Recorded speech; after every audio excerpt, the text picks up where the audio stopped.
Fala galera do terceiro colegial, professor Alf de História do Brasil e da América com vocês. E dando continuidade no nosso conteúdo, a gente entra hoje no módulo 10, mineração.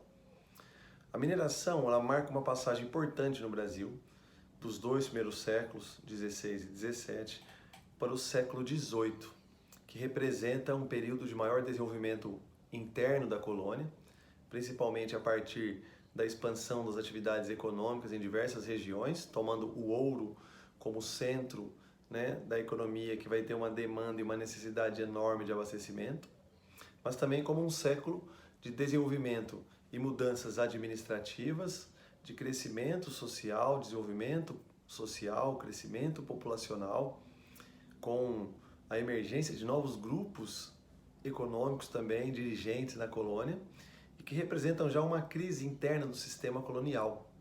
A passagem para a segunda metade do século XVIII é chamada crise do antigo regime, a crise do absolutismo, do mercantilismo, do sistema colonial, que vai provocar os movimentos emancipatórios separatistas no Brasil e na América como um todo.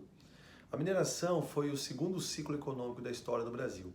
Se a gente entender que o açúcar foi a grande atividade que lançou as bases aqui da sociedade e da colonização no Brasil, o açúcar, a civilização açucareira brasileira, como as raízes da nossa organização administrativa, econômica e ao mesmo tempo a ocupação do território, o ouro ele representa o segundo grande passo da colonização, com a interiorização da colônia, o maior processo de avanço para o sertão, principalmente adentrando a região das Minas Gerais, como ocorreu a partir do ciclo do bandeirantismo em São Paulo, no século XVII, na sua segunda metade principalmente. Veja, a atividade aurífera, a extração do ouro no Brasil, ela foi organizada, portanto, a partir de uma administração específica. O ouro foi descoberto no final do século XVII pelos bandeirantes, na região de Minas Gerais, numa região ainda pouco conhecida, que pertencia então à capitania de São Vicente, posteriormente chamada capitania de São Paulo, e que vai acabar recebendo uma administração própria, a capitania das Minas Gerais.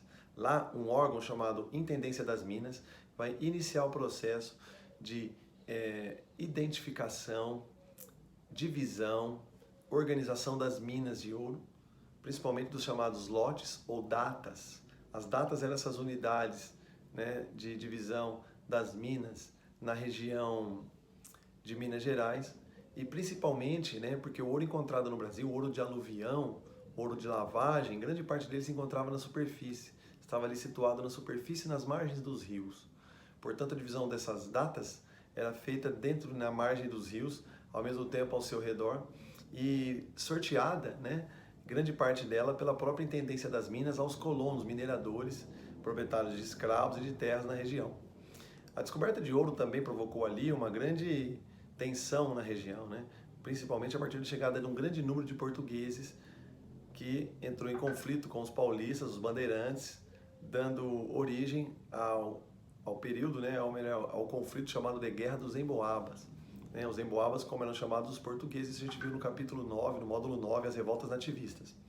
Bom, a administração do ouro envolveu também, evidentemente, uma série de tensões locais, agravadas pela grande presença ali de grupos marginais. A sociedade mineradora também foi caracterizada pelo contrabando, pela sonegação, pela violência e uma série de outras condições que vão transformar a sociedade aurífera numa sociedade marcada por um forte processo também de crescimento populacional, urbanização e de tensões e marginalização. A partir da administração colonial foram estabelecidos também os impostos. O quinto era o principal imposto da região mineradora, assim como de outras atividades no Brasil, os 20% que os colonos, que os fazendeiros, mineradores tinham que dar à coroa a partir da extração do ouro. Além do quinto, um outro imposto que incidia também sobre os colonos e mineradores era chamada finta, em que o minerador pagava uma quantidade de ouro por escravo que possuía. A finta posteriormente acabou abolida e foi suspensa dos impostos cobrados pela coroa. A mais famosa, no entanto, repressão fiscal, e maior arroxo dos impostos aí, conhecida na região mineradora, foi também a derrama. A derrama, a partir principalmente do momento de maior crise na arrecadação do ouro, levou a coroa a obrigar os colonos, em caso, né, da não possibilidade de arrecadação da quantia de 100 arrobas, de confiscar os pertences dos mineradores, que passavam então a ter, né, uma ação maior da metrópole contra seus lucros e seus bens, estabelecendo um critério de que toda região mineradora deveria arrecadar anualmente pelo menos 100 arrobas, caso naquele ano a própria organização administrativa identificasse que não foi atingida essa quantia, os mineradores ficavam então submetidos a toda forma de violência e prática da coroa que confiscava os seus bens. Organizando também uma forma de maior arroxo na arrecadação de impostos, a coroa criou as casas de fundição, que acabou estabelecendo a obrigatoriedade da circulação e comercialização do ouro em barra, timbrado, de onde a coroa já extraía os seus 20%. A casa de fundição também gerou revoltas e tensões, como o caso da revolta de Felipe dos Santos ou de Vila Rica, em 1720, que foi mais uma revolta nativista. O ouro teve, no entanto, com maior importância, uma grande consequência para a sociedade colonial. Marcada, né, a sociedade colonial pela sua concentração maior no século XVI e XVII no litoral, pela organização rural e por uma produção cultural ainda incipiente, o ouro trouxe muitas consequências no campo da cultura e da sociedade. Uma intensidade maior do processo de crescimento da economia interna, do mercado interno, das relações de interligação do mercado interno entre as diversas regiões da colônia.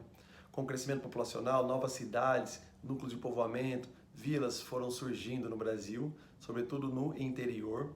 E com essa maior interligação, urbanização, né, e desenvolvimento do mercado interno, surgiram também novos grupos sociais, grupos interessados no processo de desenvolvimento próprio, né, e de ruptura com o sistema colonial. A região mineradora, para manter o controle sobre o ouro e principalmente sobre a colônia, o Marquês de Pombal, administrador de Portugal, a partir de 1750, decretou a transferência da capital da colônia de Salvador para o Rio de Janeiro. A nova capital agora, a partir de 1763, o Rio de Janeiro, deveria representar um maior controle na entrada de escravos e na saída do ouro e na arrecadação dos impostos, aproximando a coroa da colônia.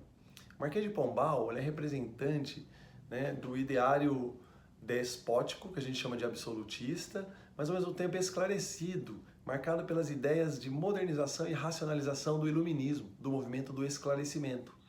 No fundo, Pombal não foi rei, foi ministro do rei Dom José e assumiu o poder com plena capacidade de administração com o objetivo de aprimorar a administração da colônia e do Reino de Portugal. De certa forma, adotar princípios racionalistas científicos na administração, modernizar assim o processo de centralização de poder no campo da política e, ao mesmo tempo, afastar Portugal da dependência britânica. Lembra que Portugal, desde o final da União Ibérica, buscou a sua autonomia na Guerra de Restauração contra a Espanha, se aproximando da Inglaterra, que ajudou Portugal a se retirar da União Ibérica. E assim Portugal mergulhou numa relação de dependência maior com a Inglaterra. Uma das características dessa relação de dependência foi o Tratado de Methuen, que significou o Tratado de Panos e Vinhos, em que Portugal importava os tecidos britânicos e exportava vinhos, gerando um déficit na sua balança comercial, coberto esse déficit com o ouro vindo do Brasil.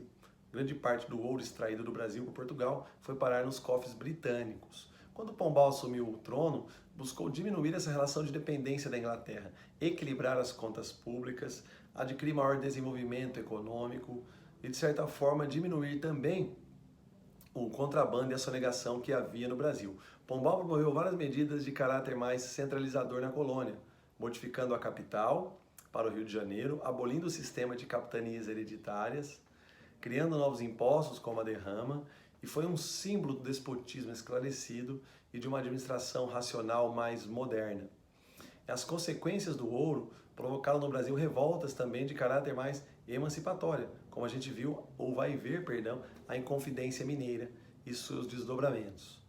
Ficamos por aqui na aula de hoje. Faça os exercícios da apostila. Próxima aula estaremos juntos na semana que vem. Desculpem, meninos, pelo transtorno de hoje, não ter conseguido dar aula com vocês por causa de problemas na internet e outras questões técnicas.